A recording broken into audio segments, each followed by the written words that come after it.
Utsukushi dan Subarashi itu eh, kalau dari segi hormon, kalau untuk wanita itu dia pacu sel telur yang namanya IGF-1, interleukin growth factor 1. Nah, itu dia kerjanya memacu pertumbuhan sel telur. Jadi kalau ada sel telur yang kecil-kecil, nama medisnya PCOS, ya kadang dibilang, aduh ini sel telurnya kecil-kecil. Kalau sel telur kecil-kecil, kan dia tidak ada masa subur kalau sel telur kecil. Nah, itu biasa kadar IGF-1-nya rendah.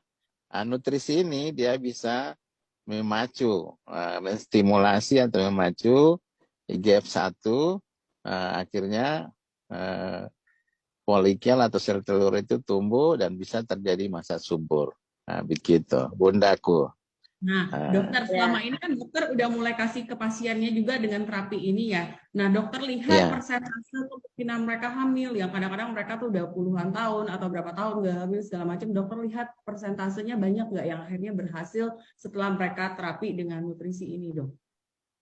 ya. Jadi dari sekian yang datang, kalau dari segi presentasi cukup tinggi dibandingkan saya pakai obat medis. Jadi mulai dari Januari sampai sekarang saya sudah tidak pakai lagi obat medis itu untuk pacu sel telur. Karena kerjanya obat medis itu dia sel telurnya oke, kadang rahimnya tidak siap, rahimnya tidak connect, rahimnya jadi tipis. Nah, tapi kalau nutrisi ini dia balance, jadi dia pacu sel telur, hormonnya juga jadi seimbang, kemudian rahimnya juga oke.